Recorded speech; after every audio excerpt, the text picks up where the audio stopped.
이번 시간에는 차입원가의 자본화에 대해 보도록 하겠습니다.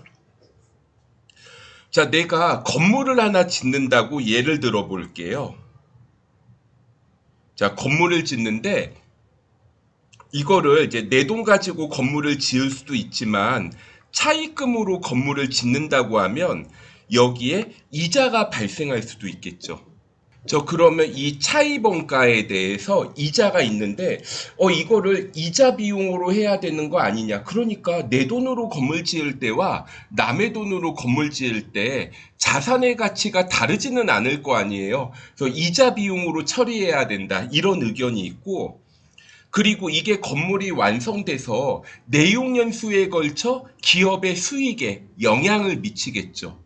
그러니까 비용으로 처리하는 것도 그냥 건물 지을 때 이자 비용으로 처리할 게 아니라 건물 지을 때는 자산으로 처리하고 내용연수에 걸쳐 아무래도 이걸 자산의 원가로 하게 되면 감가상각할 금액이 늘어나겠죠.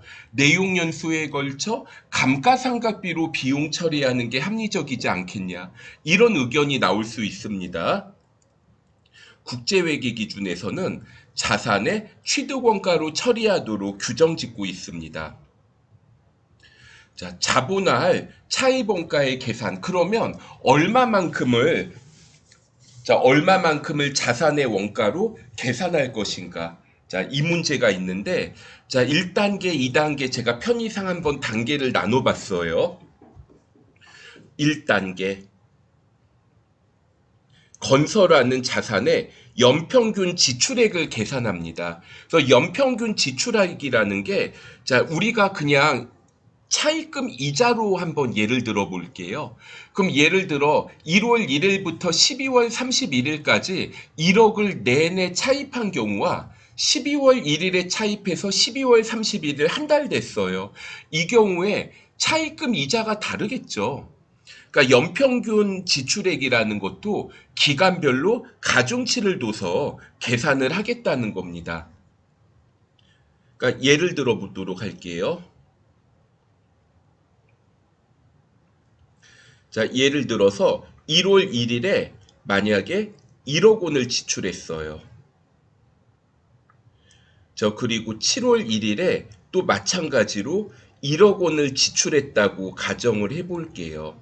자, 그러면 이거 1억 원에 대해서 12개월 내내 1월 1일부터 12월 말까지 12개월이죠. 이건 1억. 연평균 지출액 1억.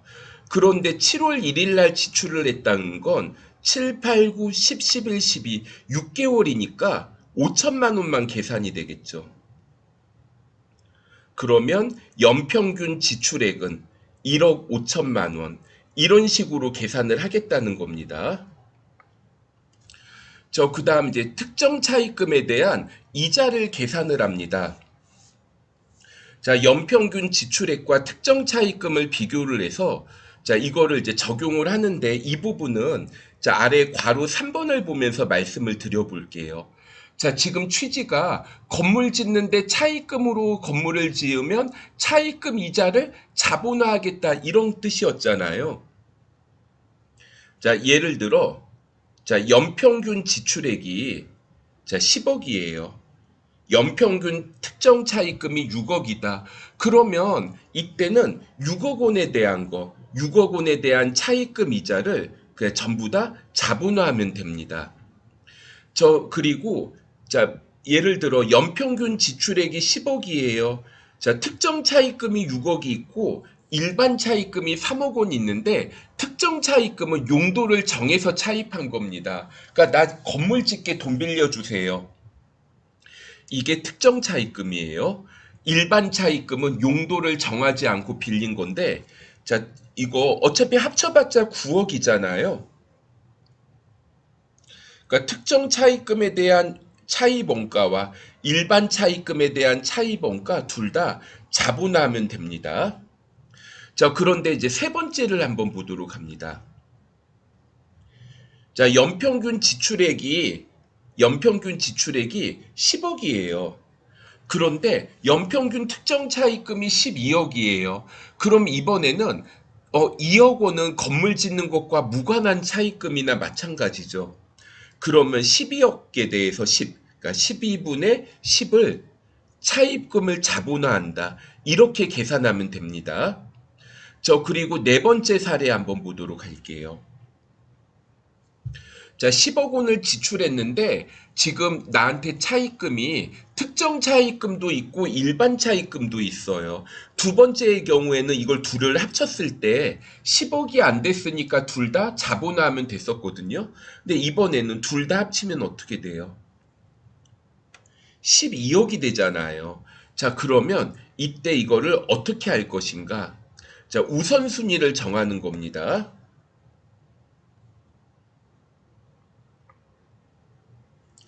그래서 연평균 특정 차입금을 더 우선적으로 적용을 해요.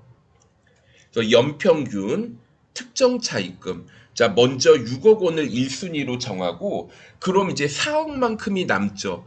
자, 나머지는 어떻게 돼요? 나머지 4억 원, 10억 원 중에, 자, 10억 원 중에 이제 4억이 남으니까 일반 차입금은 4억에 해당하는 이자만, 자, 이거 어떻게 자본화를 하겠다. 이렇게 이해하시면 되겠습니다. 그리고 자본화를 할 때 차입금에서 발생한 이자 수익 있죠. 자, 이거는 자본화할 차입원가에서 차감한다. 이렇게 적어놨는데요. 자, 이건 무슨 뜻인가 한번 볼게요. 자, 예를 들어 내가 7월 1일 날, 자, 1억 원을 차입을 합니다. 그럼 이거를 1억 원 차입하자마자 7월 1일 날 전부 다 쓰는 게 아니라 필요할 때마다 뭔가 자재를 구입하거나 인건비 지급할 때마다 이제 조금씩 지출을 할 거예요. 그러면 이 차입금을 현금의 형태로 보유하는 게 아니라 뭐 일부 예금을 할 수도 있겠죠. 자, 예를 들어 볼게요. 내가 7월 1일 날, 자, 1억 원을 차입해 가지고 이자 비용이 500만 원이 나온다고 해볼게요. 그런데 예를 들어 이 중에 일부를 일시적으로 투자를 합니다. 뭐 예금을 할 수도 있고. 그래서 이제 한 번에 1억을 지출하는 게 아니다 보니까 나머지를 보통 예금에 입금을 했는데 여기에서 이자 수익이 100만 원이 나왔다고 해볼게요. 그러면 실질적으로 부담한 것 이자 비용은 400만 원밖에 안 되는 거죠.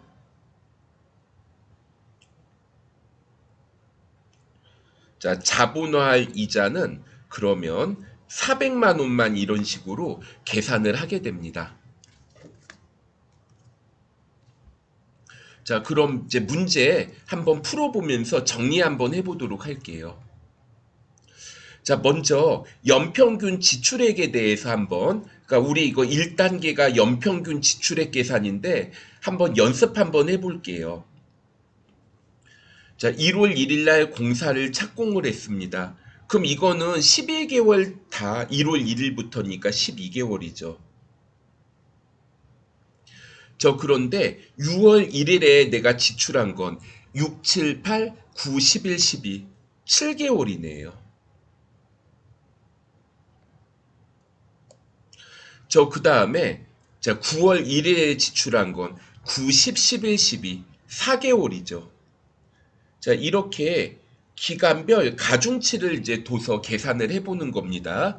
그럼 1억 원에 대해서는 12분의 12, 1200만 원에 대해서는 7개월, 12분의 7, 900만 원에 대해서는 12분의 4, 이렇게 해서 합계를 내보시면 2000만 원이 연평균 지출액으로 계산이 되겠어요. 자, 사례 2번 보도록 합니다. 자, 차입금이 두 가지 이상 있는 경우 자본화 이자율을 한번 계산을 해보도록 할게요. 자, 3일은 연구개발을 전담할 연구소를 신축하기로 하였다. 자, 문제는 자, 자본화 이자율을 물어봤습니다. 그런데 둘 다 일반 차입금이네요. 그럼 차입금이 두 개가 있죠. 그러니까 자본화 이자율이 그럼 뭐라고 보면 돼요? 평균 이자율이 얼마인지를 물어본 거예요. 그런데 여기 보시면 차입금이 또 다르고 기간이 다르죠. 자, 그러면 먼저 연평균 차입금 한번 볼게요. 자, A는요, K은행은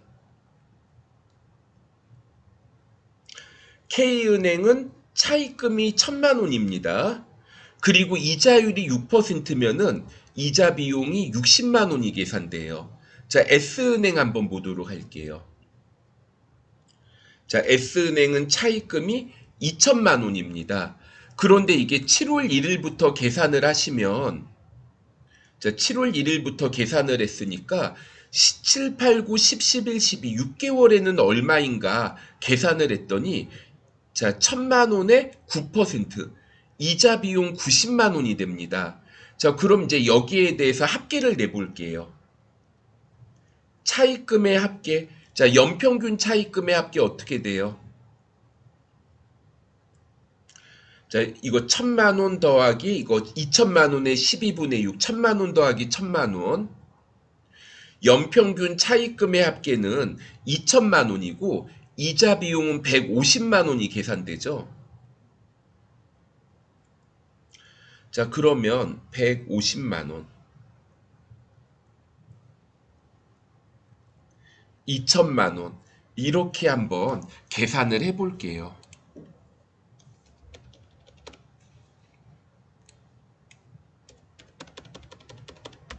그럼 0.075 뭐 곱하기 100 하면 7.5%가 나오죠. 자, 연평균 지출. 자, 이거 일반 차입금의 이자율 7.5%가 이제 평균되니까 계산이 됩니다. 자, 그러면 이제 객관식 문제 한번 보도록 할게요. 차입 원가는 얼마인가인데 사실 이 문제는 저는 보자마자 암산으로 계산을 했어요. 연평균 지출액이 얼마예요? 2,400만 원이죠. 2,400만 원을 지출. 저 그리고 연평균 차입금이 3월 1일부터잖아요. 그러니까 2,400만 원보다는 안 되겠죠.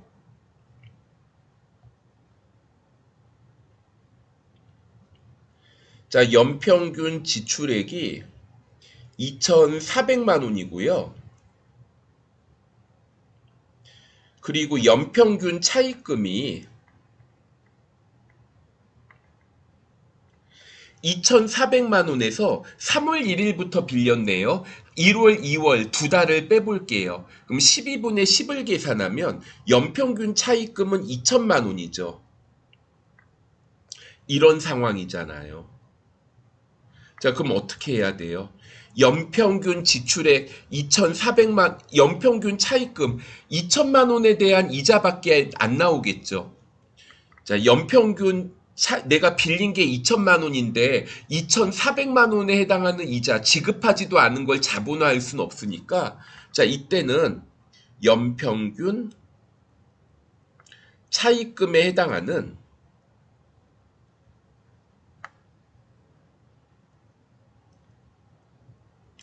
자, 이자 비용을 자본화합니다. 자, 그러면 2천만 원, 자, 곱하기 3%, 2천만 원 곱하기 3% 하면은 60만 원이 계산되거든요. 자, 1번이 답이 되겠어요. 자, 2번 문제 보도록 할게요. 자, 연평균 지출액 물어봤죠. 이거는 그냥 어렵지 않습니다. 자, 1,500만 원은 1월 1일부터 지출했죠. 12분의 12. 2,400만 원은 6월부터니까 6, 7, 8, 9, 10, 11, 12. 12분의 7. 그리고 800만 원에 대해서는 10, 11, 12, 3개월이니까 12분의 3. 이렇게 계산을 해볼게요. 자, 이렇게 해서 이제 계산을 해보시면, 자, 금액이 3,100만 원. 2번이 답이 됩니다. 저 그 다음에 3번 보도록 할게요. 자, 연구소 신축과 관련해서 지출한 금액은 다음과 같으며 완공까지는 3년이 소요될 예정이다. 자, 문제에서 연평균 지출액은 얼마인가? 이렇게 물어봤죠. 뭐 이것도 그냥 뭐 고민 안 해도 되죠. 자, 1,000만 원에 대해서는 자, 12분의 12. 그리고 1,200만 원에 대해서는 12분의 7. 그리고 900만 원에 대해서는 90, 11, 12, 12분의 4. 이렇게 해서 이제 계산을 해 볼게요. 그러면 2천만 원이 계산됩니다.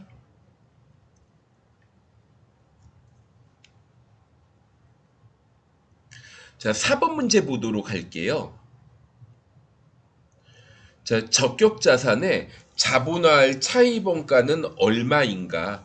자, 4번 문제. 자, 일단 연평균 지출액을 한번 구해 볼게요.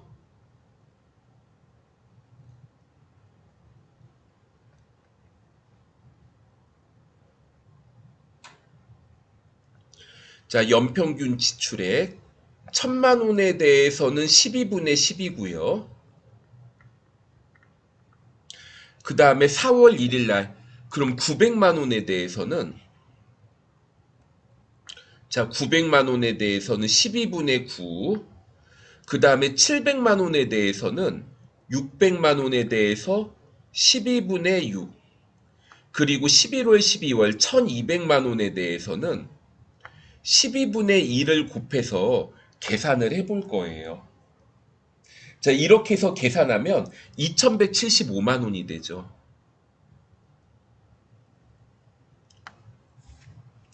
자, 연평균 지출액이고 그 다음에 차입금이 있는데 이거 뭐예요 이거.